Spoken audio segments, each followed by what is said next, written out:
श्री वल्लभाधीश की जय।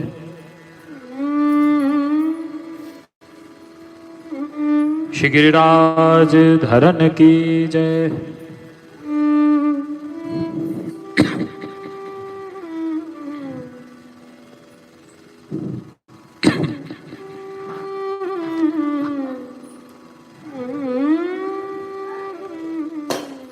आइए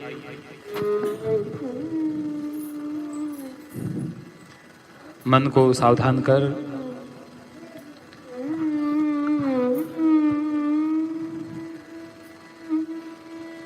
एवं हृदय में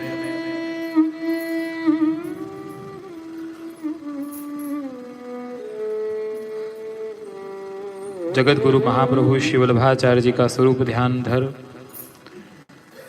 आज की हमारी यह दिव्य अलौकिक सत्संग यात्रा का प्रारंभ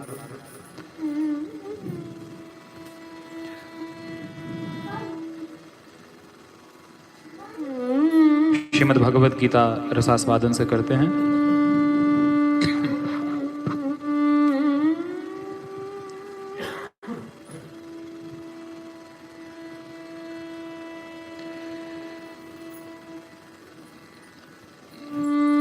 चतुर्थ अध्याय के अंतर्गत भगवान ने अपने जन्म कर्म का रहस्य अर्जुन के आगे प्रकट किया और हमने ये बात भी जानी कि भगवान का यह अवतार धारण करना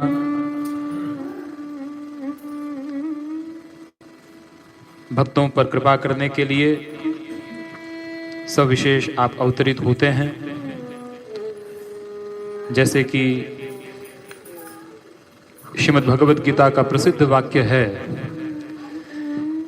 यदा यदा हि धर्मस्य ग्लानिर्भवति भारत अभ्युत्थानम् धर्मस्य तदात्मानं सृजाम्यहम् परित्राणाय साधूनां विनाशाय च दुष्कृतां धर्म संस्थापनार्थाय संभवामि युगे युगे। यहाँ ये चतुर्थ अध्याय के अंतर्गत भगवान ने अपने अवतार धारण का रहस्य आपने प्रकट किया। भगवान के अवतरित होने के कई कारण हैं, कई रहस्य हैं। जैसे कि इसमें बताया गया, परित्राणाय साधूनां विनाशाय च दुष्कृतां धर्म संस्थापनार्थाय संभवामि युगे युगे।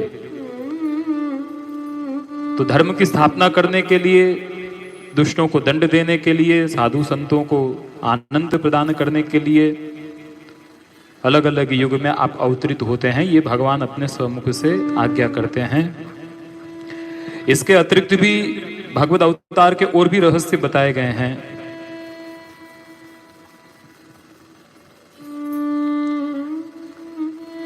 जिनमें से एक है वरदान परिपालनार्थम।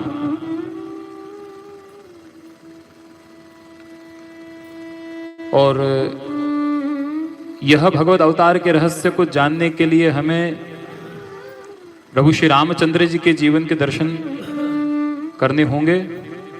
जब दंडकारण्य में आप पधारे और वहाँ के ऋषियों को जब प्रभु के श्री राम के स्वरूप में स्वरूपासक्ति हुई, गोपी भाव प्रकट हुआ, लेकिन उस समय आपका एक पत्नी व्रत था। आपने आज्ञा करी कि आपके मनोरथ अगले अवतार में पूर्ण होंगे। और फिर वही सब दंडकारण्य के ऋषि ब्रज की गोपियां बनी। यानी ब्रज की ये जो गोपांगनाएं, ये कोई साधारण देहधारी स्त्रियां नहीं हैं, यह ऋषि रूपा, यह श्रुति रूपा कुमारिकाएं हैं। तो वो वरदान परिपालनार्थम भी भगवान का अवतार धारण करने का एक कारण है, रहस्य है।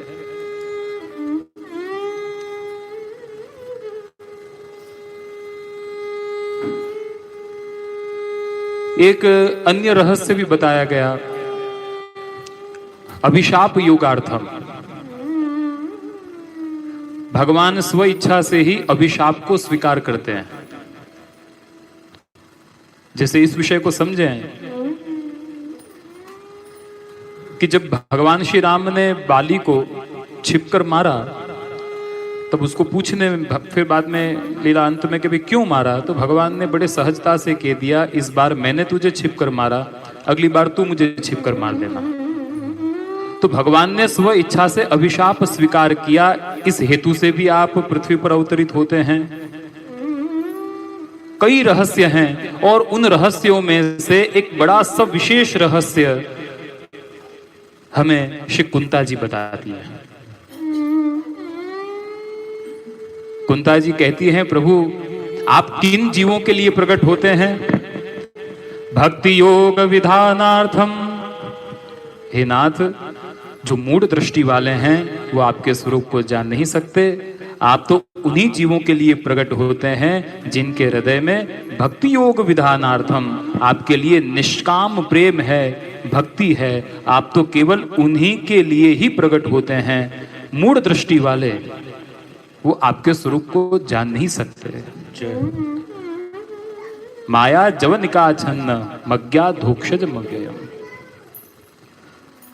तो जिनके दृष्टि में माया का आवरण है वो आपके स्वरूप को जान नहीं सकते।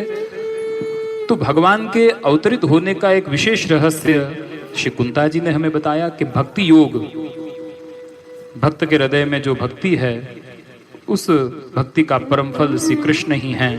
तो उन जीवों को परम फल देने के लिए आप अवतरित होते हैं। तो ये भगवान के अवतार धारण के अलग अलग रहस्य हैं और इन रहस्यों को जानना सविशेष आज के समय में परम आवश्यक है हर एक वैष्णवों को।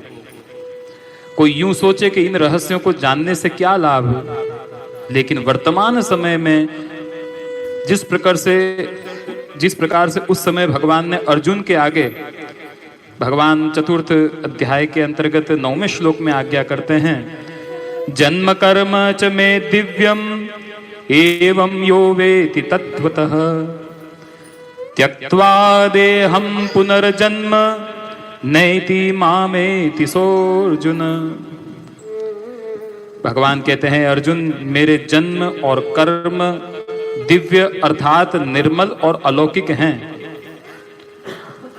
और ये जो रहस्य है जो मनुष्य तत्व से जान लेता है, वह शरीर को त्याग कर फिर जन्म को प्राप्त नहीं होता, उसकी वो मुझे प्राप्त करता है।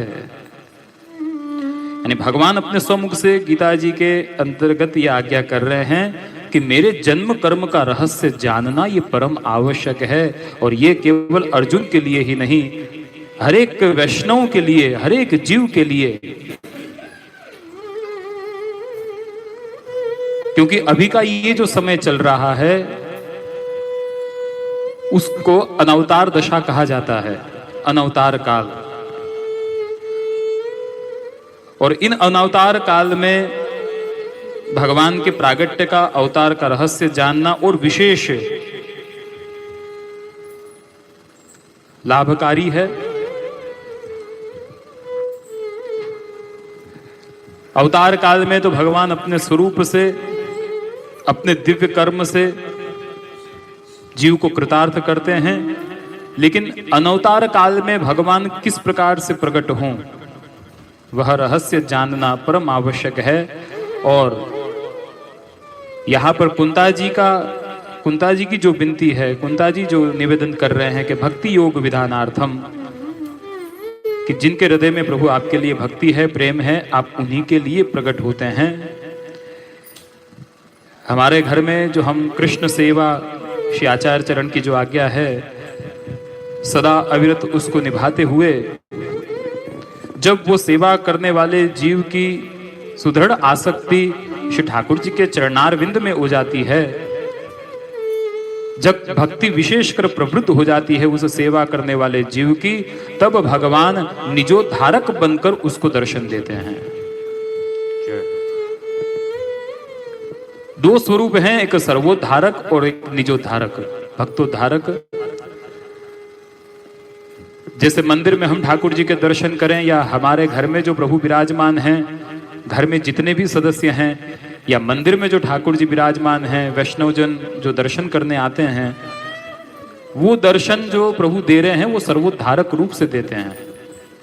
लेकिन जब भक्त और भगवान का एक विशेष संबंध जुड़ जाता है, क्योंकि यहाँ पे ही चतुर्थ अध्याय के अंतर्गत भगवान आज्ञा करते हैं, ये यथा माम प्रपद्यन्ते तान् तथैव भजाम्यहम्। जब जीव का और परमात्मा का एक विशेष संबंध स्थापित हो जाता है, जैसे भगवत दर्शन की आरती हमारे अंदर प्रकट हो जाती है, तो वो आरती एक तरफ ही नहीं, ठाकुर जी को भी उस जीव की आरती प्रकट हो जाती है।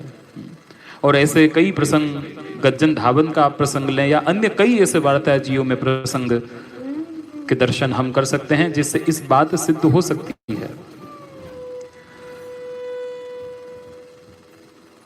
तो वो है जो भक्ति का, जो भक्ति के द्वारा जो भगवान का स्वरूपानंद का अनुभव जो भक्त को हो रहा है, उसको निजोद्धारक भक्तोद्धारक स्वरूप कहा जाता है।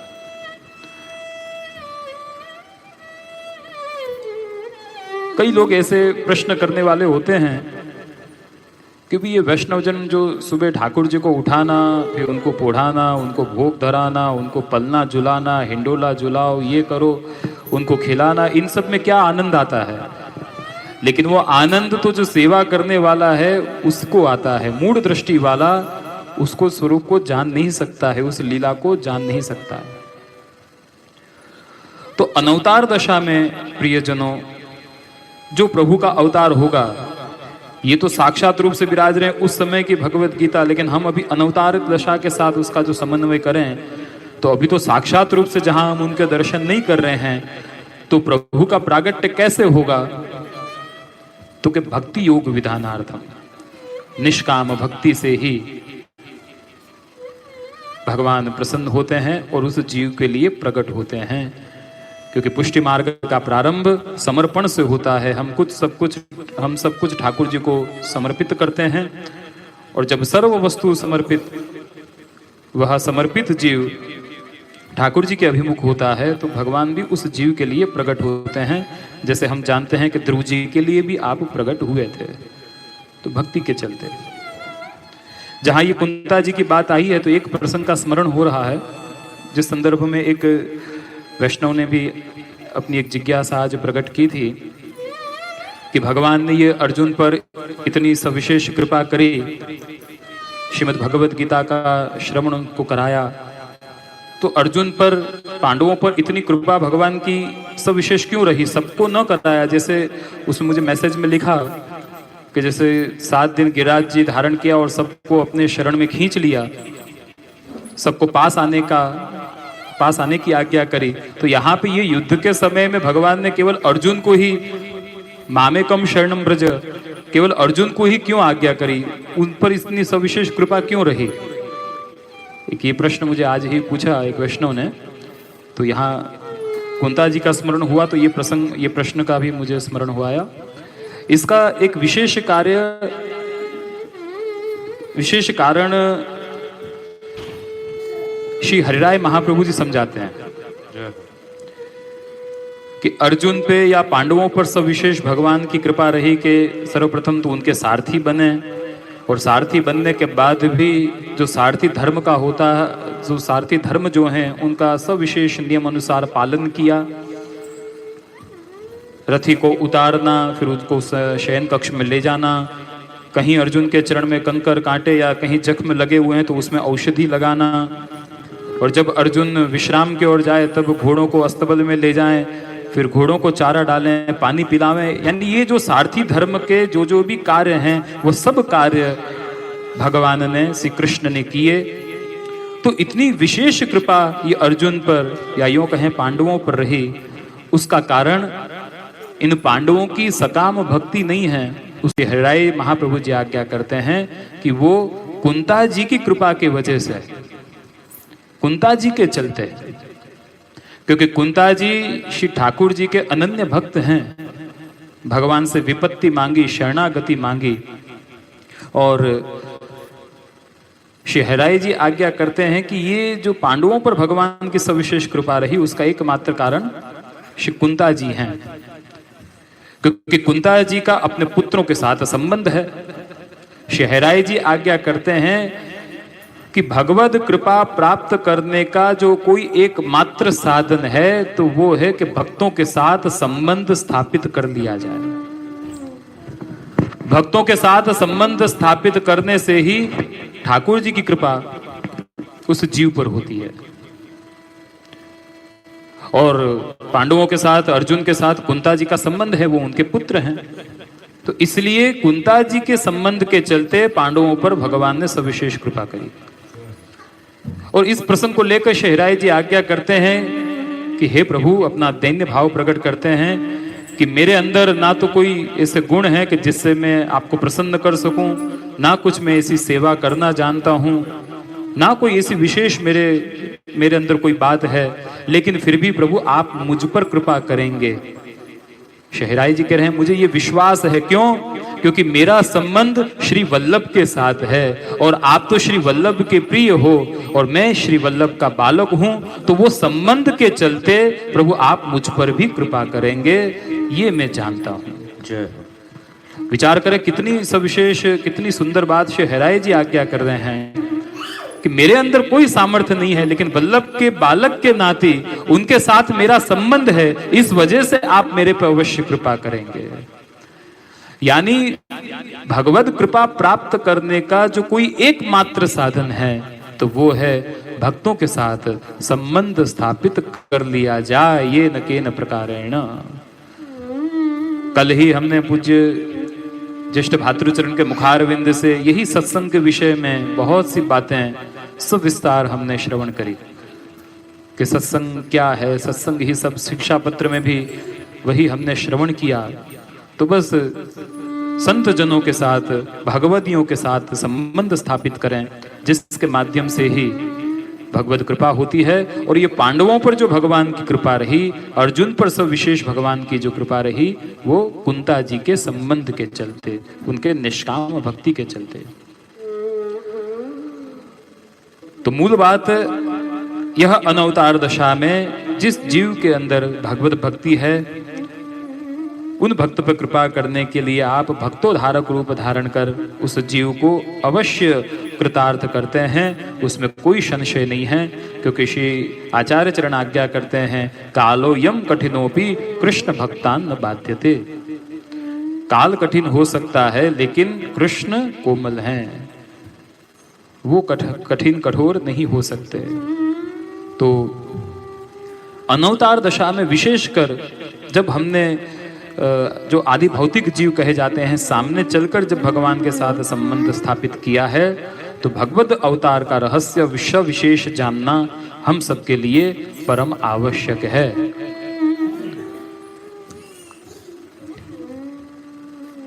अवतार दशा में भगवत प्रागट्य और अनवतार दशा में भगवत प्रागट्य।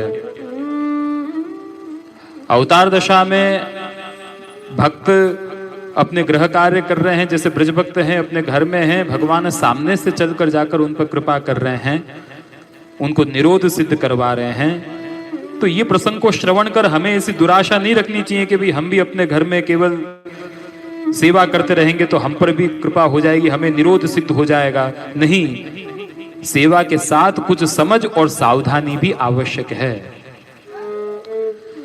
जो समझ, जो सावधानी की आवश्यकता अवतार दशा में उन भक्तों को नहीं है, इसका मतलब ये नहीं कि वर्तमान समय में भी हमको वो सावधानी या समझ न होगी तो हम पर कृपा हो जाएगी। नहीं, क्योंकि हमने सामने से चलकर जब संबंध स्थापित किया है तो वह निभाने की जो तत्परता, जो समझ, वो भी जीव को होनी चाहिए। जैसे एक सहज सरल दृष्टांत से मैं आपको यह स्पष्ट कर दूं, जैसे हमको यहां से कहीं भी जाना हो, एक नगर से दूसरे नगर, अभी की तो बात नहीं है, अभी तो सब जगह अभी तो जाना नहीं है, लेकिन जनरली मैं बात कर रहा हूं कि जब एक स्थान से दूसरे स्थान जाना हो, अहमदाबाद से हमें बंबई जाना हो या राजस्थान की ओर जाना हो, कहीं भी जाना हो, अब जाने वाला जो यात्रिक है वह बस में बैठ जाएगा या ट्रेन में बैठ जाएगा। अब ट्रेन में बस में बैठने के बाद उसको ट्रेन में बस में बैठने से कहीं निंद्रा भी आ गई तो भी वो अपने गंतव्य स्थान पर पहुंच जाएगा। कंडक्टर कह देगा भैया तुम्हारा स्टॉप आ गया है उतरो, तो उसको नींद भी आ गई तो भी वो अपनी मंजिल पर पहुंच जाएगा।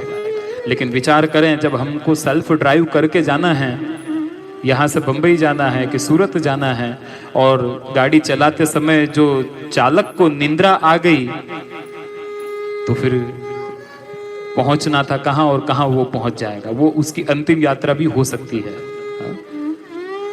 तो एग्जैक्टली बस यही डिफरेंस है अवतार दशा में और अनवतार दशा में। अवतार काल में मानो ड्राइविंग सीट पे भगवान बैठे हैं और भगवान अपने स्वरूप सामर्थ्य बल से भक्तों को उनके गंतव्य स्थान पर पहुंचा देते हैं, और अनवतार दशा में ड्राइविंग सीट पर मानो हम भक्त को भगवान ने बिठाया है, और अब हमको अपनी समझ से, जैसे जो बस ड्राइवर है वो साइन बोर्ड देखने की उसको आवश्यकता नहीं है कि कहां राइट लेना है कहां लेफ्ट लेना है,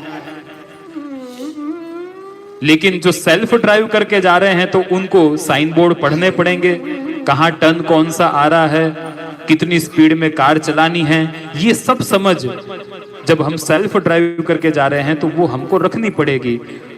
और वो राइट लेफ्ट के आपने साइन बोर्ड नहीं देखे तो आप कहीं से कहीं भी पहुंच सकते हैं, श्रम भी होगा और आप पहुंच भी नहीं पाएंगे। यानी आज की हमारी स्थिति ऐसी ही है, कहीं सेवा करते हुए भी, कहीं वार्ता जी पढ़ते हुए भी, लेकिन जो कुछ सावधानी है वो सावधानियां हम नहीं बरतने हैं। कहा कि भैया मन को शुद्ध रखो, राग द्वेष से रहित रहो, ये सब बातें हम सुनते हैं, वार्ता जी भी पढ़ते हैं, लेकिन जीवन में उसका अनुकरण नहीं हो पा रहा है, सावधानी नहीं रख पा रहे हैं, और जिसके चलते केवल वो जो कर्म हैं हमारे वो जड़वत कर्म हो गए हैं। सुबह एक माला की, थोड़ा सत्संग किया, जैसे मानो कहीं से 5 रुपए कमाए और 10 रुपए का हमने खर्चा कर दिया। हमारी स्थिति प्रायः ऐसी है, थोड़ा बहुत सत्संग किया, सेवा करी, मन लगाने का प्रयास किया और फिर वापस हम दुस्संग में चले गए। जैसे हाथी सरोवर में जाता है, स्नान करता है और फिर बाहर आकर उसी अपनी सूंड से रेत को अपने शरीर पर डाल लेता है, ऐसी हमारी मनस्थिति है। कुछ अच्छे सत्कर्म पुण्य कमाए और जितने कमाए उससे ज्यादा का तो हमने खर्चा कर दिया दुष्कर्म करके, यानी सेविंग्स कुछ हुई ही नहीं, ये ऐसा हम कह सकते हैं। तो सावधानी समझ ये परम आवश्यक है, और जो वो सावधानी और समझ नहीं होगी तो फिर अनवतार दशा में जो हमारा मूल जो गंतव्य स्थान है, जिसको लक्ष्य कहेंगे या डेस्टिनेशन कहें, हम उस स्थान पर पहुंचना असंभव है। इसलिए श्री आचार्य जी ने जो भक्ति हमें बताई उसका स्वरूप क्या बताया? महात्म ज्ञान पूर्वस्तु सुदृढ़ सर्वतोधिक स्नेहो भक्ति ही। भक्ति कैसी होनी चाहिए? महात्म ज्ञान पूर्वक भक्ति होनी चाहिए। महात्म ज्ञान, जिनकी तुम सेवा कर रहे हो उनकी लीला का ज्ञान, उनके कार्यों का ज्ञान। हमने पूर्व में भी इस विषय पे बात की थी, 5 प्रकार के ज्ञान आपको स्मरण ही होगा। स्वस्वरूप ज्ञान, सेव्य स्वरूप ज्ञान, सेवा स्वरूप ज्ञान, दीक्षा स्वरूप ज्ञान और गुरु स्वरूप ज्ञान। ये 5 प्रकार के ज्ञान की हमने बात पूर्व में सत्संग में की थी। यानी महात्म ज्ञान पूर्वस्तु, और जब महात्म ज्ञान पूर्वस्तु जब भक्ति होगी तभी वो भक्ति सुदृढ़ हो पाएगी। सुदृढ़ सर्वतोधिक स्नेहो भक्ति ही। महात्म ज्ञान बिना की भक्ति सुदृढ़ नहीं है। आज हमारी जो स्थिति है, भगवत लीला को जानने के, भगवत लीला के ज्ञान के अभाव के चलते, सांसारिक परिस्थितियों के चलते, कभी हमारा मन शोक का अनुभव करता है, कभी हमारा मन हर्ष का अनुभव करता है। परिस्थितियों को देखकर कभी शोक हो गया, कभी वापस परिस्थितियां बदल गई तो हर्षित हो गए। तो ये शोक हर्ष शोक इन सब में ही हम चलते रहते हैं, और वास्तव में यही सब हमारे दुख के कारण है। श्रीमद् भगवत गीता में भगवान आज्ञा करते हैं, जो चला गया उसका शोक, जो मिला उसका मोह, और जिसकी अभी तक प्राप्ति नहीं हुई उसका भय, उसकी चिंता।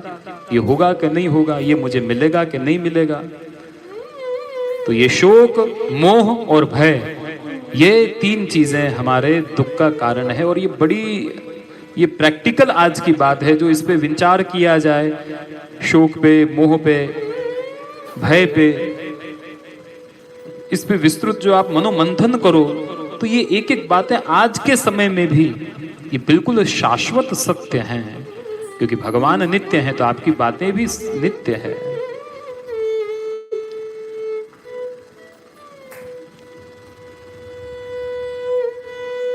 महात्म ज्ञान, भगवत लीला के अभाव में जो सुदृढ़ता है वह सिद्ध होना कठिन है। इसीलिए भगवत लीला का रहस्य जन्म कर्म च में दिव्यम, जो भगवान के अलौकिक दिव्य, जैसे श्री आचार्य जी निबंध में आज्ञा करते हैं, नमो भगवते तस्मै कृष्णायाद्भुत कर्मणे। कृष्णायाद भूत कर्मणे, अद्भुत कर्ता कृष्ण, अद्भुत कर्म करने वाले। रूप नाम विभेदेन जगत क्रीडति यो यत। रूप नाम, अलग अलग रूप धारण कर, अलग अलग नाम धारण कर आप इस जगत में अद्भुत कर्म करने वाले हैं, अद्भुत लीला करने वाले हैं। त्यक्त्वा देहम पुनर्जन्म नैति मामिति सोर्जुन। उसे भगवान आज्ञा कर रहे हैं कि जो मेरे इस अलौकिक रहस्य को, सर्वशक्तिमान सच्चिदानंद घन परमात्मा आज अविनाशी और सर्वभूतों के परम गति तथा परम आश्रय हैं, अलौकिक तत्व के माध्यम से जब भगवत लीला का रहस्य कर्म को वो जानता है तो वह शरीर को त्याग कर फिर जन्म को प्राप्त नहीं होता, किंतु वो मुझे ही प्राप्त होता है। क्योंकि ये यथा माम प्रपद्यन्ते तान् तथैव भजाम्यहम् मम वर्त्मानुवर्तन्ते मनुष्या पार्थ सर्वशः। तो यहाँ पे प्रियजनों, भगवान के अलौकिक दिव्य कर्म, दिव्य जन्म का रहस्य जानना और आज के वर्तमान समय में हमारे घर में विराजमान ठाकुर जी जो हमें दर्शन दे रहे हैं, लेकिन किस प्रकार से वो निजोद्धारक स्वरूप से प्रकट होंगे, किस प्रकार की हमारी गति होनी चाहिए। आप कोई भी देश में क्यों ना हो, कोई भी काल में, हम श्री जी की वार्ता में पढ़ते हैं कैसे कैसे यवन देश में भी आप जाकर भी जीव पर कृपा करते हैं। तो काल देश कर्म ये करता, ये कोई भी चीज बाधा नहीं रहती, बस आवश्यकता है एक जिसको हम फोकस कह सकते हैं। और जो श्री आचार्य जी ने हमें जो बताया है वो हिसाब का फोकस, जो श्री महाप्रभु जी महात्म ज्ञान पूर्वक की जो बात कर रहे हैं, और जब वो हिसाब से हम चलेंगे तो अवश्य में वह हमारे घर में भी भक्तोद्धारक रूप धारण कर कृष्ण अवश्य हम पर कृपा करेंगे, दर्शन देंगे। श्री जी के वार्ता साहित्य में, श्री जी की प्रागट्य वार्ता में भी ये प्रसंग आते हैं कि जब जैसे भैंसा पे भी आप पधार रहे थे घन में, वहां पे वन में तोड़ के घना में, तो वहां पे भैंसा के ऊपर भी आसन बिछायो, लेकिन वो आसन बिछायो, श्री जी तो वहां पे विराजे, लेकिन वो दर्शन श्रीनाथ जी के हर एक जीव को नहीं है। जो संग में चलवे वाले वैष्णव थे उनको दर्शन हो रहे हैं, लेकिन सब जीव दर्शन सबको हो रहा है कि ये लेके जा रहे हैं खाली भैंसा के ऊपर आसन बिछा के। तो वहां पे वो निजोद्धारक का स्वरूप है। तो बात ये आज के विषय से समझनी है कि प्रभु कैसे प्रकट होंगे वर्तमान समय में भी। यानी हम सबके लिए जो हमने बात करी वो साइन बोर्ड को पढ़ना परम आवश्यक है। ये ग्रंथ श्रीमद् भगवत गीता, षोडश ग्रंथ, सर्वोत्तम आदि ये जो ग्रंथ हैं ये वो गाइडलाइन है जो श्री आचार्य महाप्रभु जी ने हमको दिए हैं। ये षोडश ग्रंथ के पाठ आदि करने, सर्वोत्तम जी का पाठ करना केवल ये हमारे लिए ही नहीं है। आप देखें एक एक ग्रंथ की रचना महाप्रभु जी ने वैष्णवों के लिए की है, लेकिन बड़ी विडंबना है आज केवल आचार्य वंशजों तक ही ये षोडश ग्रंथ के नित्य पाठ आदि का कहीं कहीं क्रम दर्शन होता है। वहां पे आचार्य बालकों के द्वारा ही ये नित्य पठन वैष्णव, तो कि भाई वो तो हमारे लिए नहीं, वो तो बालक करते हैं, लेकिन ये सब ग्रंथ हम सबके लिए हैं, आपके लिए हैं, मेरे लिए, हम सबके लिए हैं। और जब इनका नित्य आवर्तन होगा, नित्य पठन होगा, पाठन होगा, तभी ठाकुर जी के अद्भुत जो लीलाएं हैं, अवतार का प्रयोजन है, वह कर्म है, उनको हम समझ पाएंगे। और जब ये समझ महात्म ज्ञान हमारे अंदर आएगा और सुदृढ़ भक्ति जब हमारे अंदर सिद्ध होगी, तब अवश्यमेव भगवान उस जीव पर, जैसे कि कुंता जी ने कहा, भक्ति योग विधानार्थम, उसकी भक्ति को देखकर प्रभु अवश्य उसको दर्शन देंगे ही देंगे ही देंगे ही। तो आज बस ये जो थोड़ी बहुत चर्चा आज प्रभु कृपा से हुई, इन विषयों पर आप खास ध्यान दें और सत्संग को बड़ी प्रवीणता से, बड़े कुशलता से, कुशल श्रोता वही है जो बड़े एकाग्रता से, जिज्ञासा से श्रवण करे। कुशल श्रोता वही है जो मन को सावधान रखे, और कुशल श्रोता वही है जो श्रवण करने के बाद उसका मनोमंथन करे। तो ये एकाग्रता, सानुकूल मनन, मन की निर्मलता, ये तीन चीजें कुशल श्रोता के लिए परम आवश्यक हैं। तो श्रद्धा के साथ सुने, और शास्त्रों में कही गई बातों को श्रद्धा कहते हैं। तो बड़ी श्रद्धा निष्ठा के साथ श्रवण करें, मन को एकाग्र करके श्रवण करें, अत्र तत्र सर्व जगह से मन को हटा करके, और सुनने के बाद उसका मनोमंथन चिंतन करें, तभी यह फल रूपा ये बनेगा। तो श्री आचार्य जी के चरणों में यही विनती कि यह सत्संग हम सबको फल रूप बने, और यही भाव के साथ यहीं पे श्रीमद् भगवद गीता को विश्राम देते हुए आइए सत्संग यात्रा